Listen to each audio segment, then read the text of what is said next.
Harley Quinn a longtemps été considérée comme la grande partenaire du Joker. Elle a amené avec son personnage toute une relation complexe en amenant des faiblesses au némésis de Batman. Mais lorsque celui-ci est déclaré mort pendant les New 52, Harley est laissée à l'abandon mais décide de ne pas se laisser aller et elle devient indépendante. Lorsque le Joker réapparaît quelques mois plus tard et qu'il se retrouve sans allié, il tombe sur ce qui deviendra sa nouvelle sidekick, Alexis Kay alias Punchline, une alliée de taille, un peu psychopathe sur les bords, déterminée à régner aux côtés du Joker. Mais qui est-elle vraiment ? D'où vient-elle ? Et d'où vient son obsession pour le prince du crime ? Aujourd'hui sur Comics Play, je vous propose de tout savoir sur Punchline.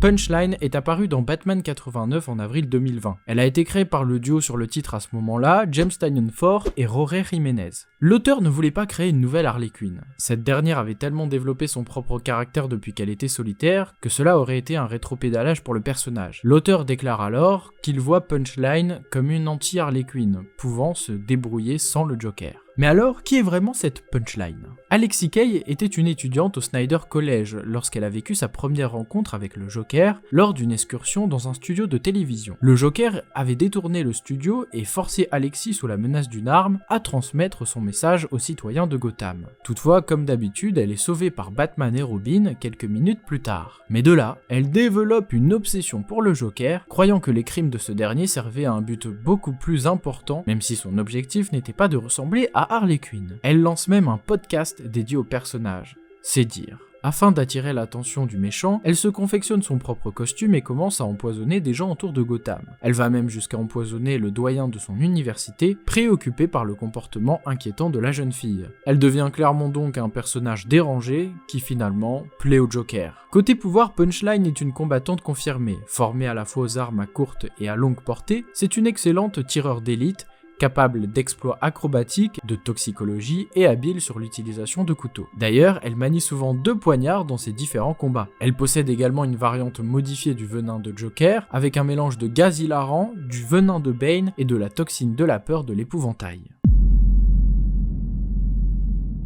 Là où elle a joué un rôle important, c'est pendant la saga Joker War. Après avoir fait ses preuves auprès du Joker, celle-ci a été embauchée comme nouveau sous-patron par le méchant, en préparation d'une guerre à venir contre Batman, après que Superman ait révélé son identité secrète au monde entier. Le Joker ayant décidé de faire de même avec Batman, pensant que son identité secrète en jeu serait amusante. Oui, avec Joker, c'est toujours un jeu. La première mission de Punchline l'amène à surveiller Catwoman, alliée de Batman à ce moment-là. Catwoman qui est allée creuser le cadavre d'un sosie du Joker après avoir reçu un message du designer, ne sachant pas qu'il s'agissait en réalité du corps d'un membre du gang du Joker, Artie. Punchline informe alors le Joker et celui-ci se prépare à mettre son plan de génie en place. Un plan d'une grande envergure, voler la fortune de Bruce Wayne pour prendre le contrôle de la ville. Et pour cela, il va encore avoir besoin de l'aide de Punchline. Cette dernière retrouve plus tard Catwoman et Harley Quinn à nouveau alors qu'elle travaille avec l'Underbroker et une bagarre s'ensuit donc entre Punchline et Harley Quinn. Punchline étant assez jalouse de la relation précédente entre le Joker et Harley Quinn.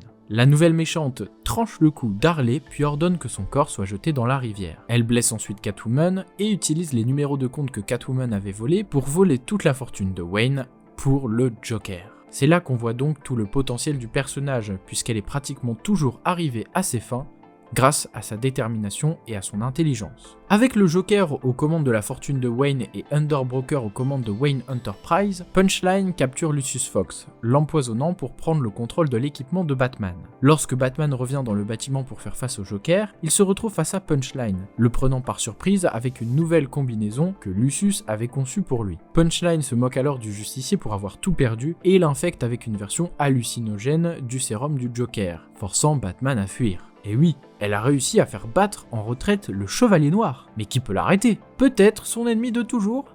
Harley Quinn ? Celle-ci n'est en effet pas morte, et les deux se retrouvent alors pour se confronter. Pendant qu'ils se battent, Punchline tente de rallier Harley à sa cause. Punchline lui dit alors que le Joker l'aimait car il la comprenait. Mais Harley n'est pas dupe. Elle sait que le Joker est un manipulateur, qu'elle n'était qu'un pantin, et que la seule obsession du méchant était Batman. La Bat Family s'occupe alors de mettre hors d'état de nuire la méchante, et normalement, vous le savez, Lorsque les vilains sont appréhendés, ils sont emmenés pour purger leur peine à l'asile d'Arkham. Mais Punchline est intelligente, et elle avait tout prévu. Au lieu de cela, elle est simplement placée en résidence surveillée. Pourquoi ? Car elle a réussi à utiliser les réseaux sociaux à son avantage. Alors qu'elle est encore en procès, Alexis a mis en ligne une vidéo expliquant comment elle a été victime du Joker. Elle utilise cet enregistrement pour se présenter comme une jeune fille innocente qui a simplement suivi le méchant parce qu'il lui a promis de belles choses et l'a corrompu. Pleurant devant la caméra, elle explique comment elle s'est retrouvée piégée et incapable de s'éloigner de lui. De plus, elle utilise également la vidéo pour rappeler subtilement à tout le monde que techniquement, elle n'a tué personne pendant cette guerre. Et oui, techniquement, c'est vrai. Cette vidéo prouve alors qu'elle n'est pas assez folle pour aller à l'asile d'Arkham. Elle est donc juste enfermée dans sa maison, mais pour combien de temps ?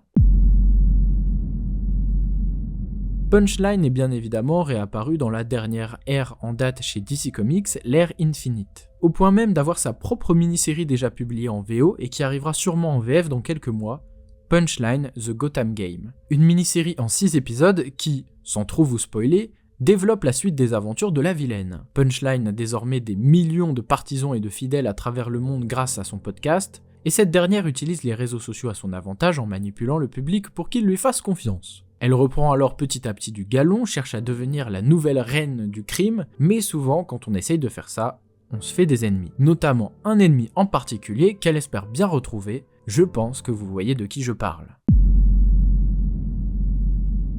Comme chaque épisode de Tout Savoir Sûr, on termine par bien évidemment un guide de lecture si vous voulez connaître le personnage. Comme c'est un personnage assez récent, rassurez-vous, il n'y a pas grand chose pour le découvrir. Vous l'aurez compris, sa première apparition est dans la grande saga Joker War sortie entre 2020 et 2021 chez Urban Comics, en 3 tomes. Bien évidemment, il est conseillé d'avoir quelques prérequis en ayant lu le run de Tom King juste avant sur Batman Rebirth, mais normalement, avec les éditos proposés par l'éditeur, vous pourrez directement plonger dans la lecture de Joker War. Sachez en plus que dans le 3e tome de cette saga, vous retrouvez l'épisode Punchline spécial, qui nous plonge dans les origines d'Alexis Kay, que je vous ai partiellement raconté juste avant. Dernièrement, le personnage a quelques apparitions dans le nouveau run de Batman Infinite, mais comme expliqué précédemment, nous reverrons sûrement le personnage dans sa propre mini-série, si Urban Comics décide de la publier bien évidemment. Est-ce que le personnage a assez de succès pour cela ?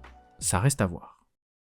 Voilà, vous savez donc tout sur le personnage de Punchline, personnage assez marquant je trouve de l'univers de la Bat Family, qui je l'espère ne sera pas trop vite oublié. C'est malheureusement le problème vu la multiplication de personnages dernièrement dans la Bat Family. J'espère en tout cas que cette nouvelle vidéo vous a plu. On n'oublie pas le petit like et le commentaire pour aider la chaîne à se développer, et surtout si vous n'êtes toujours pas abonné, c'est le moment. Il y a pratiquement la moitié des gens qui regardent mes vidéos qui ne sont pas abonnés. Petite info en plus, les Tout Savoir Sûr vont revenir de manière plus régulière, donc si vous avez des propositions de futurs Tout Savoir Sûr, c'est le moment, bombardez vos idées en commentaire. Celui qui aura le plus de likes sera l'un des futurs sujets d'une prochaine vidéo. Rappelons que je peux parler de tout, personnages, team, artefacts, univers, auteurs, artistes, etc. En attendant de futures vidéos, rendez-vous sur les réseaux sociaux, Twitter, Instagram et aussi TikTok. D'ailleurs sur TikTok, j'essaye de vous expliquer les origines des personnages dans un format assez court, donc n'hésitez pas à vous abonner. Si vous voulez aider la chaîne à se développer, n'hésitez pas à devenir membre de celle-ci grâce au bouton rejoindre ou à la soutenir directement via Tipeee. Comme d'habitude, je n'ai que 2 choses à vous dire. Lisez des comics et parlez-en autour de vous. À bientôt.